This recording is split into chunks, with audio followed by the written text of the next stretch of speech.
স্বাগত সংবাদ সংযোগে, সাথে আছি আমি ইসরাত আমিন। এবারে পুরো খবর। ফেব্রুয়ারি মাসে নির্বাচন হবে, জুলাই জাতীয় সনদ তারই অংশ, এমন কথা জানিয়েছেন প্রধান উপদেষ্টা ডক্টর মোহাম্মদ ইউনূস। বুধবার সন্ধ্যায় ঐকমত্য কমিশনের জরুরি বৈঠকে তিনি আরও জানিয়েছেন, সনদ স্বাক্ষরের মাধ্যমে এর বাস্তবায়নের সূচনা হবে, আর আসছে নির্বাচন উৎসব মুখর হবে বলেও প্রত্যাশার কথা জানিয়েছেন প্রধান উপদেষ্টা। আরও জানাচ্ছেন মোহন ইসলাম। হঠাৎই জাতীয় ঐকমত্য কমিশনের জরুরি বৈঠকের ডাক। বিএনপি, জামায়াতে ইসলামী, এনসিপি সহ ৩০টিরও বেশি দল এতে অংশ নেন। সনদের বাস্তবায়ন নিয়ে আবারও নিজেদের মত তুলে ধরে রাজনৈতিক দলগুলো। প্রধান উপদেষ্টা সবার কথা শোনেন। তিনি বলেন, ঐকমত্য কমিশন যে কাজ করেছে তাতে জাতি অভিভূত। প্রাণঢাল অভিনন্দন জানাচ্ছি যে এটার এই অভিনন্দন একবার বললে হবে না, হাজারবার বলতে হবে। বলবে জাতি আপনাদের কাছে সেটা চাইবে, আপনাদেরকে দেবে সেটা। শুক্রবার সংসদ ভবনের দক্ষিণ প্লাজায় জুলাই জাতীয় সনদে সই করার কথা রয়েছে রাজনৈতিক দলগুলোর। প্রধান উপদেষ্টা মনে করেন, এর মাধ্যমে সনদ বাস্তবায়নের সূচনা হবে। আর যে দলিলগুলো আপনারা তৈরি করেছেন সেই দলিলগুলো হারিয়ে যাবে না। আমরা চেষ্টা করব, অন্তত আমি যতদিন পারি চেষ্টা করব যেগুলো প্রত্যেকের কাছে যেন যায়। যেভাবে স্কুলের ছেলে মেয়েরা কীভাবে কী আঙ্গিকে পড়বে, জানবে যে এসেন্সটা কী ছিল, কী বিষয় ছিল। কলেজে গেলে তারা কী ভঙ্গিতে এটা দেখবে, যাতে করে সবার মনের মধ্যে থাকে কেন আমরা এই একমত হতে পেরেছি, এই একমত তার মধ্যে আমরা সঞ্চারিত করতে পারি কিনা। একমত হওয়া এক জিনিস, এটাকে সঞ্চারিত করা আরেক জিনিস। এই সঞ্চারণের দায়িত্ব আমাদেরকে নিতে হবে সরকার হিসেবে, যে আমরা প্রক্রিয়া শুরু করব যাতে করে মানুষের মনে যায়, তারা প্রশ্নগুলো দেখে, উত্তরগুলো দেখে, এটা তার মনে লাক্সই মনে হচ্ছে কিনা, ভবিষ্যতে সে কি করবে, অন্তত তার কাছে পরিষ্কার হতে হবে। নির্বাচন নিয়েও কথা বলেন অধ্যাপক ইউনূস। তার মতে ঘোষিত সময়েই জাতীয় সংসদ নির্বাচন অনুষ্ঠিত হবে। নির্বাচনের কথা এসছে, আবারও বলছি, বারে বারে বলছি, যত জায়গায় গেছে, এই যে সম্মেলন করলাম সেখানে বলে এসছি, ফেব্রুয়ারি মাসে নির্বাচন হবেই। এটা এই সব এই যে ঐকমত্য কমিশনের যে সনদ, এটা সনদেরই অংশ। এখন এটার সঙ্গে এটা জড়িত। এটা এই যে আমরা ঘোষণা করলাম, সেই ঘোষণাকে আমাদের রক্ষা করতে হবে। এটা এমন না যে কথার কথা বলে ফেলেছি, আচ্ছা ঠিক আছে 2 দিন পরে হলে কি হয়, ওরকম না। এটা ফেব্রুয়ারিতে হবে এবং ওই যে বারে বারে বলেছি, এটা উৎসবমুখর নির্বাচন হবে। এর আগে জাতীয় ঐকমত্য কমিশনের সদস্যদের সাথে বিকালে বৈঠক করেন প্রধান উপদেষ্টা। কোনো কম্প্রোমাইজ করব না। মোহন ইসলাম, ৭১, ঢাকা। এদিকে জুলাই সনদ নিয়ে রাজনৈতিক দলগুলোর মধ্যে মতভেদ খুব বেশি না, তাই আগে রাজনৈতিক দলগুলো সনদ স্বাক্ষর করবে, আর তারপর জাতীয় নির্বাচনে গণভোট হলে তা সহজ হবে, মন্তব্য করেছেন বিএনপির স্থায়ী কমিটির সদস্য সালাউদ্দিন আহমেদ। জুলাই সনদ স্বাক্ষর নিয়ে রাজধানী ফরেন সার্ভিস একাডেমিতে জাতীয় ঐকমত্য কমিশনের সঙ্গে রাজনৈতিক দলের বৈঠকে এই কথা জানিয়েছেন তিনি। জাতীয় নির্বাচনের আগে গণভোটের আয়োজনের দাবি নির্বাচন পেছানোর কৌশল হতে পারে বলেও আশঙ্কা করেন তিনি। এদিকে নভেম্বরের মধ্যে গণভোট চায় জামায়াতে ইসলামী। বৈঠকে একথা জানিয়েছেন দলটির কেন্দ্রীয় নির্বাহী পরিষদের সদস্য মতিউর রহমান আকন্দ। এদিকে সাংবিধানিক আদেশের মাধ্যমে সরকারকে জুলাই সনদ বাস্তবায়ন করতে হবে বলে জানান এনসিপির আক্তার হোসেন। আমাদেরকে আপনার প্রতিশ্রুত সময়ে ফেব্রুয়ারির প্রথমার্ধে অবশ্যই নির্বাচন অনুষ্ঠান করতে হবে, যার কোনো বিকল্প নাই। দ্বিতীয়, যেভাবেই হোক দীর্ঘদিন অনির্বাচিত অবস্থায় একটা সরকার পরিচালিত হলে যে সমস্ত সমস্যা দিয়ে উৎপত্তি হয়, সেটা এখনো হয়েছে। পৃথিবীর বিভিন্ন দেশে এ সমস্ত অভ্যুত্থান পরবর্তীতে যা কিছু দেখা হয়েছে, যে সমস্ত সিমটম, সেই সিমটম এই দেশেও উৎপত্তি হবে এবং হয়েছেও তাই। জুলাই সনদ তৈরির ক্ষেত্রে যেসব পয়েন্টে একমত হয়েছি, আমরা সেগুলো নিয়েই সনদে স্বাক্ষর করতে যাচ্ছি। এই সনদ স্বাক্ষরের পর আইনি ভিত্তি দেওয়ার জন্য গণভোট কোনো অবস্থাতেই বিলম্ব করার সুযোগ নেই। আমাদের বক্তব্য হচ্ছে, নভেম্বরের মধ্যে গণভোট আয়োজন করে জুলাই সনদকে আইনি ভিত্তি দিয়ে এর ভিত্তিতে পরবর্তী কার্যক্রম পরিচালনা করতে হবে। সেই জন্যই আমরা বলেছি যে গণভোট আগে হতে হবে। নভেম্বরে আমরা সাজেস্ট করেছি, 2টা গণভোটের নজির আছে, 17 দিন হয়েছে, 21 দিন হয়েছে। নভেম্বরে গণভোট হলে জাতীয় নির্বাচন ফেব্রুয়ারিতে, এটা আমরা চাই। এইটা একটা সম্মিলিত অভ্যুত্থান এবং জনগণের এই সম্মিলিত অভ্যুত্থানে বিভিন্ন শ্রেণী পেশা, রাজনৈতিক দল, বিভিন্ন সংগঠন তাদের ভূমিকা আছে। কাজেই আমাদেরকে অগ্রসর হওয়ার পদ্ধতি হিসেবে গ্রহণ করতে হবে ঐকমত্য। কাজে ঐকমত্যের বাইরে গিয়ে কোনো কিছু চাপিয়ে দেওয়া যাবে না। সে কারণেই নোট অফ ডিসেন্টে যা আছে সেখানে কিন্তু পরিষ্কারভাবে লেখা থাকবে কোন দল এবং কি কারণে তারা নোট অফ ডিসেন্ট দিয়ে। আসছে নির্বাচনকে সামনে রেখে নিজ সংসদীয় আসনে গণসংযোগ শুরু করেছেন বিএনপি মহাসচিব মির্জা ফখরুল ইসলাম আলমগীর। ধানের শীষে ভোট চাওয়ার পাশাপাশি দেশের স্বার্থে যাতে নির্বিঘ্নে এই নির্বাচন অনুষ্ঠিত হয় সেজন্য দলমত নির্বিশেষে সবার সহযোগিতা চেয়েছেন তিনি। যারা নানান দাবিতে অন্তর্বর্তী সরকারকে অস্থিরতায় ফেলছেন তাদেরও শান্ত হওয়ার আহ্বান জানান মির্জা ফখরুল। আরিফুজ্জামান পিয়াসের ছবিতে ঠাকুরগাঁও থেকে আরো জানাচ্ছেন আমাদের সহকর্মী শফিকুল হক। দেশের নির্বাচনে হেভিওয়েট প্রার্থীর আসনগুলোর মধ্যে একটি ঠাকুরগাঁও 1। উত্তরের এই জনপদে ধানের শীষে ভোট চাইতে জনসংযোগে নেমেছেন বিএনপি মহাসচিব মির্জা ফখরুল ইসলাম আলমগীর। প্রচারণার দ্বিতীয় দিন বুধবার সকালে ঠাকুরগাঁও 1 আসনের গড়েয়া ইউনিয়নের সাধারণ মানুষের সাথে মতবিনিময়ে অংশ নেন মির্জা ফখরুল, যেখানে আগামী নির্বাচনে রাষ্ট্র ক্ষমতায় গেলে কি করবে বিএনপি তার ধারণা দেন তিনি। এখন নতুন একটা সুযোগ আসছে, তাহলে আবার গণতান্ত্রিক ব্যবস্থা তৈরি করবার, দেশটাকে সুন্দর করে সাজাবার, তাই না? এই সুন্দর করে সাজাতে আমরা চাই। বিভিন্ন দাবিতে দেশে যে আন্দোলন চলছে তা নির্বাচন পেছানোর ষড়যন্ত্র বলেও মন্তব্য করেন মির্জা ফখরুল। পাশাপাশি রাজনৈতিক দলগুলোকে বিভেদ তৈরি না করতে আহ্বান জানান তিনি। আমরা কখনোই এই হিংসার রাজনীতিকে প্রশ্রয় দিতে চাই না। উদ্দেশ্যটা ভালো না, নির্বাচনটাকে বন্ধ করতে চাই। ভাই আমরা তো ভোট দিতে চাই, চান না আপনারা ভোট দিতে? জোরে বলেন তো, হাত তুলে বলেন তো, ভোট চান কিনা? ভোট চান। এখন হয়তো ভোট চায়, নির্বাচন চায়। দয়া করে এইসব বাদ দিয়ে নির্বাচনটা শেষ করেন।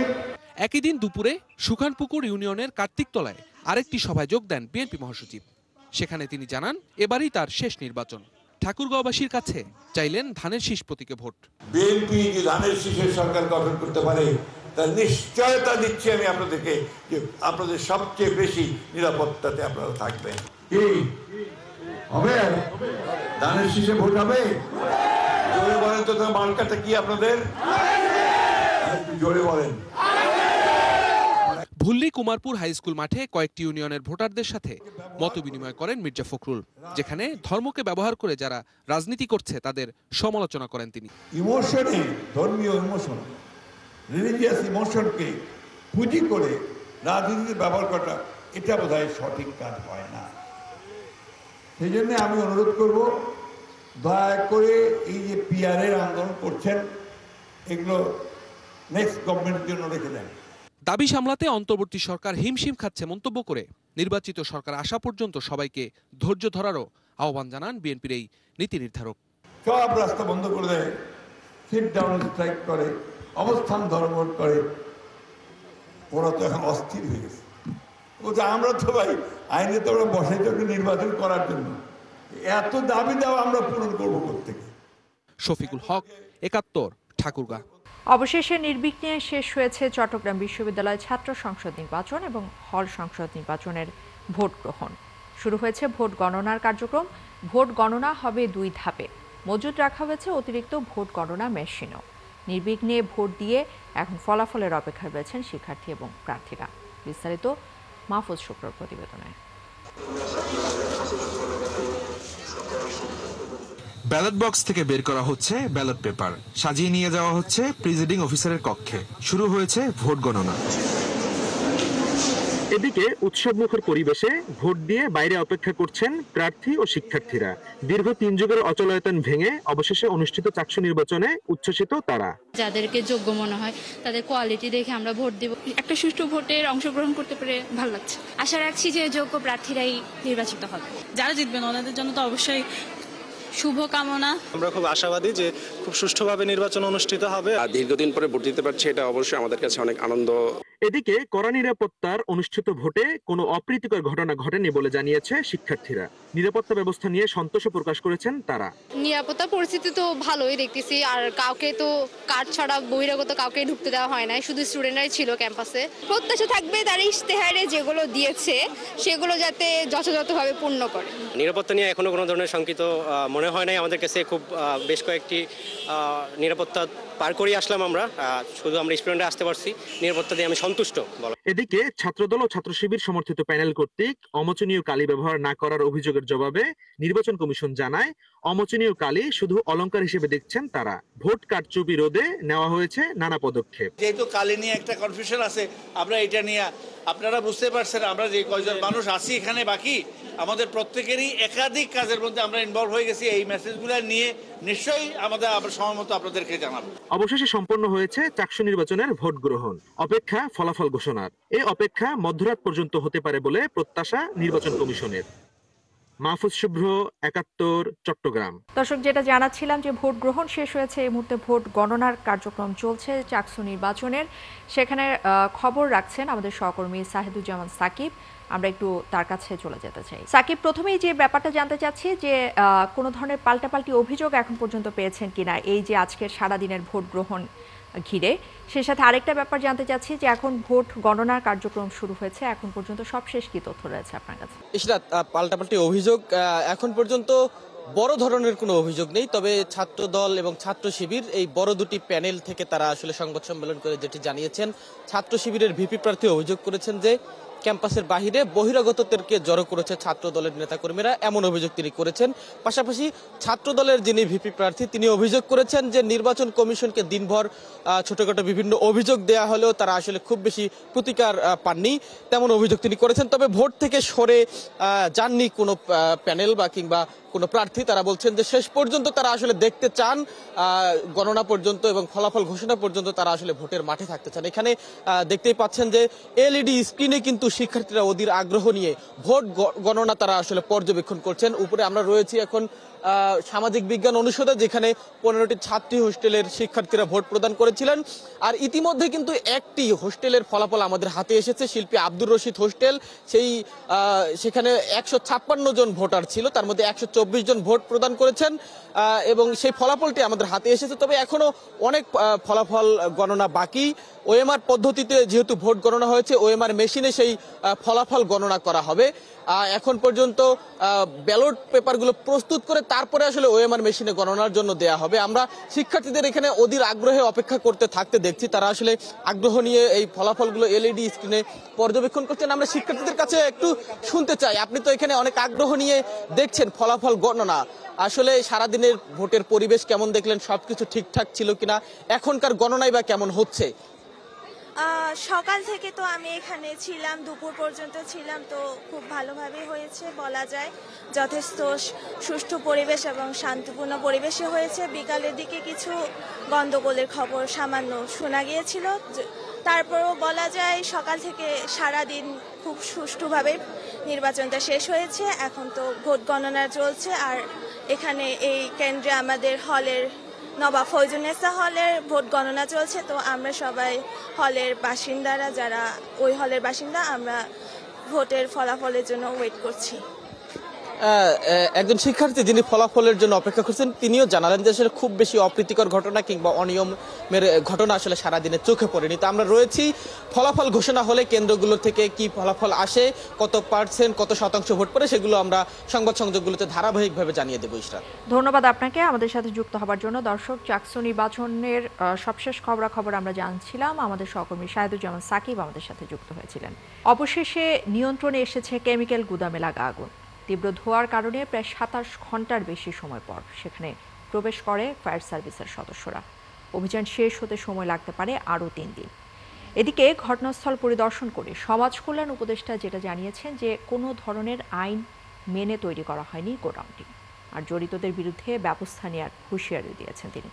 এখনও সেখানে নিখোঁজদের খুঁজছেন তাদের স্বজনরা। আরও জানাচ্ছেন নিবিড় সাহা। টানা 28 ঘন্টারও বেশি সময় ধরে জ্বলেছে আগুন। বাতাস ভারী, শুধু ক্লোরিন গ্যাসে নয়, নিখোঁজ স্বজনদের দীর্ঘশ্বাসেও। হাসপাতাল থেকে থানা, আবার ঘটনাস্থল, পাগলের মতো ছুটে বেরিয়েও খোঁজ মিলছে না নিখোঁজ মানুষগুলোর। প্রিয়জনদের সন্ধানে হাহাকার করছেন স্বজনরা। ঢাকা মেডিকেলে খোঁজ নিয়েছি, মেডিকেলে আছে, রাত্রেও গেছে, সকালবেলাও গেছি, কিন্তু এপাশে আশেপাশে মেডিকেলেও খোঁজ নিয়েছি, কোথাও পাওয়া যায়নি। কোনো লাশেরও খোঁজ পাইতেছে না, আর তারও কোনো খোঁজ পাইতেছি না। কালকে ফোন মানে কথা হয়েছিল আগুন লাগার 10 মিনিট আগে, তারপর থেকে আর তার ফোন বন্ধ, আর কোনো খোঁজ পাইতেছি না। এখন 8টার পর ওরা জানা আগুন লাগছে, আর আমরা কোনো খোঁজ খবর পাইনি। ফোন দিয়েছি, ফোনে ট্রাই করছি, ফোন উঠে না, বন্ধ। এদিকে ঘটনার প্রায় 28 ঘন্টা পর গুদামে প্রবেশের চেষ্টা করে সফল হয় ফায়ার সার্ভিস। ভেতরের পরিস্থিতি পর্যবেক্ষণ করে 4:30 নাগাদ গুদামের আগুন নিয়ন্ত্রণের ঘোষণা দেয় তারা। অভিযান শেষ হতে সময় লাগবে আরও প্রায় 72 ঘন্টা। ধারণা করা হচ্ছে যে এখানে হয়তো মানুষ ছিল না, তবে তারপরেও সার্চ অপারেশন না চালানো পর্যন্ত আমরা বলতে পারবো না যে এখানে কতটা মানুষ ছিল অথবা ছিল না। প্রোটেকশন নিয়ে ধাপে ধাপে কাজ করছি। এটা সার্চ অপারেশন চালানোর জন্য আরও সময় লাগবে। এটা সম্পূর্ণ হ্যাজার্ডাস একটা এরিয়া, সুতরাং এখান থেকে দূরে চলে যাওয়াটাই শ্রেয়। ইভেন আমরাও এটাকে আরেকটু এক্সপ্যান্ড করবো, মানে এরিয়াটাকে আরেকটু বাড়াবো। দুপুরে ঘটনাস্থল পরিদর্শন করেন সমাজ কল্যাণ উপদেষ্টা। দায়ীদের বিরুদ্ধে ব্যবস্থা নেয়ার হুঁশিয়ারি দেন তিনি। সরকারকে ইমিডিয়েটলি ইনভেস্টিগেট করতে হবে, যারা এটা করেছে তাদেরকে আইনের আওতায় আনতে হবে, এবং আমাদের স্ট্রং পলিসি থাকতে হবে যেন জনবহুল এলাকায় এই ধরনের ক্ষেত্রগুলো না থাকে। যে মানুষগুলো মারা গেছে, আমরা যেটুকু পরিসংখ্যান পেয়েছি সেটা হাসপাতালে যারা আছে সেখানে আমার মন্ত্রণালয় থেকে হেল্প ডেস্ক আছে, আমার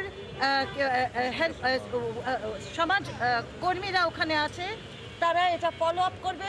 গত 5 বছরে দেশে অন্তত 7টি বড় রাসায়নিক গুদাম ও কারখানায় আগুনে প্রাণ গেছে শতাধিক মানুষের। সীতাকুণ্ড, রূপগঞ্জ ও গাজীপুরের মতো ভয়াবহ ট্র্যাজেডির পর সেই তালিকায় যুক্ত হল মিরপুরের রূপনগরের নাম।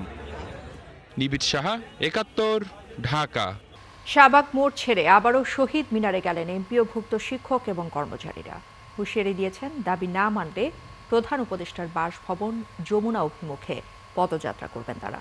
বুধবার দুপুর থেকে 3.25 ঘন্টা শাহবাগ মোড় অবরোধ করে রাখেন শিক্ষকরা। এদিকে বাড়ি ভাড়া বাড়ানোর প্রস্তাব অর্থ মন্ত্রণালয়ে পাঠিয়েছে শিক্ষা মন্ত্রণালয়। বিস্তারিত মোহাইমিনুল অপুর প্রতিবেদনে।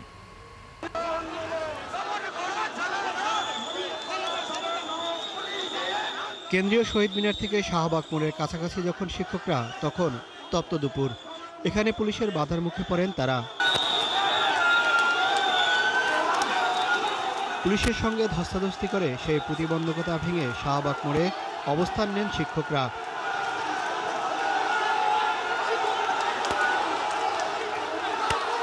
এ সময় শাহবাগের সব দিকের সড়কে যান চলাচল বন্ধ হয়ে যায়।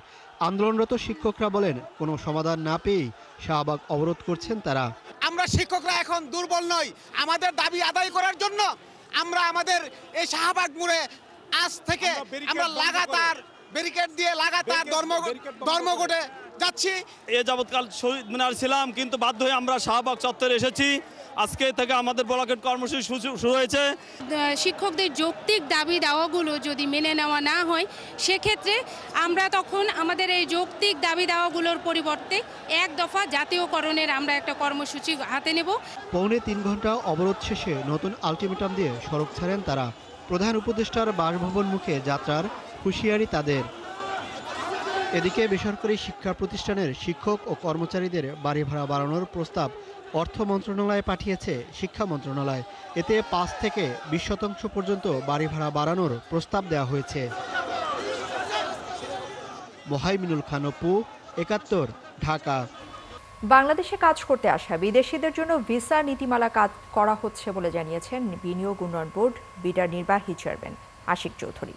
তিনি জানিয়েছেন, এসব বিদেশিদের জন্য জাতীয় নিরাপত্তা যেন বিঘ্নিত না হয়। বুধবার এক কর্মশালায় এসব কথা জানিয়েছেন বিডার নির্বাহী চেয়ারম্যান। জাহিদুল ইসলামের প্রতিবেদন। সরকারি বিভিন্ন উন্নয়ন প্রকল্প অথবা বেসরকারি খাতে কাজ করছে কয়েক লাখ বিদেশি। বাংলাদেশে এদের কাজের উপযোগিতা কতটুকু এবং কতজন বিদেশি কাজ করছেন, সেই তথ্য অনেকটাই অজানা। বুধবার বিডার নির্বাহী চেয়ারম্যান বলেন, সমন্বয়হীন এই প্রক্রিয়াকে শৃঙ্খলায় আনতে এবার ভিসা নীতিমালা করা হচ্ছে এবং কর্মীদের কাজ ও নিরাপত্তা ছাড় এই মাস থেকে অনলাইনে অনুমোদন দেওয়া হচ্ছে। হাইটেক পার্কে যাক আর বেজাতে যাক আর ব্যবসাতে যাক, ইনভেস্টরের কাছে কিন্তু সবটাই বাংলাদেশ।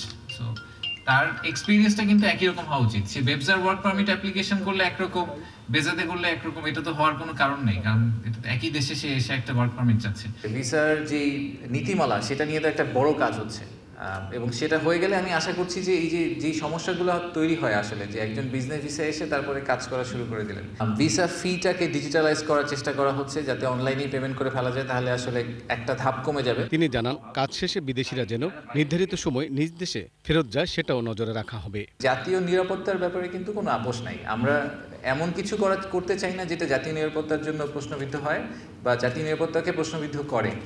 তো আমাদের সবারই কিন্তু মক্কা একদম একই দিকে, সেটা স্বরাষ্ট্র মন্ত্রণালয় হোক আর আমাদের বিডা হোক। স্বরাষ্ট্র মন্ত্রণালয়ের অতিরিক্ত সচিব বলেন, অনেক বিদেশি বাণিজ্যিকভাবে এসে তা কর্মভিসায় পরিবর্তন করে, এটা বন্ধ করা প্রয়োজন। বিজনেস ভিসায় এসে পরবর্তীতে তারা কর্ম বিষয়টা রূপান্তরিত করে, এটা কিভাবে একটু ট্যাগেল দেওয়া যায় এই বিষয়টাও একটু আলোচনার বা নজর দেওয়ার দাবি রাখে। তাদের এই থাকার কারণে যদি একটা গোলমাল হয় বা একটা অ্যাক্সিডেন্ট হয়, এর দায় দায়িত্ব কিন্তু আমাদের রাষ্ট্রকে নিতে হবে। কাজের অনুমোদনপ্রাপ্ত বিদেশিরা যেন ভালো পরিবেশে থাকেন সেই বিষয়টি বিবেচনার কথা বলা হয় এই কর্মশালায়। এইটাও কিভাবে একটু অ্যাড্রেস করা যায় ভবিষ্যতে। জাহিদুল ইসলাম, ৭১, ঢাকা। দর্শক, চলছে সংবাদ সংযোগ। সরাসরি সংবাদ ও অনুষ্ঠান দেখতে চোখ রাখুন ৭১ ফেসবুক পেজে এবং সাবস্ক্রাইব করুন ৭১ ইউটিউব চ্যানেলে। থাকুন ৭১-এর সাথে।